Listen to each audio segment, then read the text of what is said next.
महाराजांचा विषय परिचय म्हणजे त्यांनी पायी नर्मदा परिक्रमा केलेली आहे। महाराष्ट्रातील विविध तीर्थक्षेत्रांची देखील त्यांनी पायी तीर्थयात्रा केलेली आहे। अधिक महिन्यामध्ये त्यांनी शुद्ध पंचमी ते शुद्ध द्वादशी या कालावधीमध्ये कीर्तन पारायण आणि नामसप्ताह साजरे केलेले आहेत। या वारकरी संप्रदायातील त्यांच्या कार्याबद्दल त्यांना आता आजपर्यंत अनेक संस्थांनी सन्मानित केलेला आहे। त्यातील काही संस्थांचा मी उल्लेख करते। शुक्ल यजुर्वेदीय ब्राह्मण संस्थेचा ऋषितुल्य पुरस्कार, अखिल विश्व वारकरी परिषदेचा कीर्तन महर्षी पुरस्कार, आनंद आखाडा श्री महंत पदावरती त्यांना सन्मानाने नियुक्त करण्यात आलेले आहे।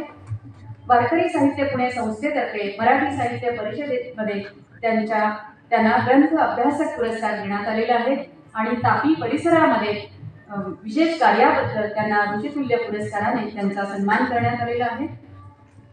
हिंदू धर्म संस्कृती रक्षक संघाचे कार्य पूर्ण जगात करून धर्म जागृती आणि हिंदू धर्माचा प्रचार व प्रसार, हिंदू सैनिकांची निर्मिती करण्याचा त्यांचा मानस आहे आणि या मानसाला आपल्या या संस्थेच्या वतीने जो पुरस्कार देण्यात येतो आहे, वारकरी सेवा जीवन गौरव पुरस्कार, मला वाटतं हे त्यांच्या कार्याला एक वंदन आहे।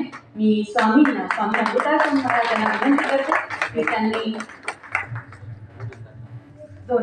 स्वामी शंकरानंद सरस्वती आणि स्वामी अमृताश्रम महाराज या दोघांनाही विनंती करते की त्यांनी हरिभक्त परायण श्री महंत पंडित गुरुजी यांचा यथोचित सन्मान करावा। मी ताईंना विनंती करते कृपया आपण व्यासपीठावर करून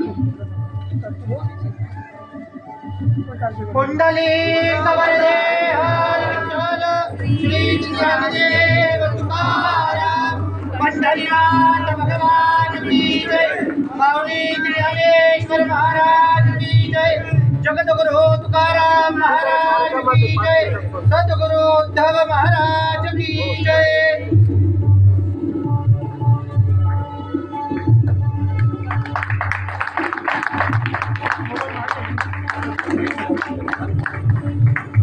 समोर समोर थँक्यू।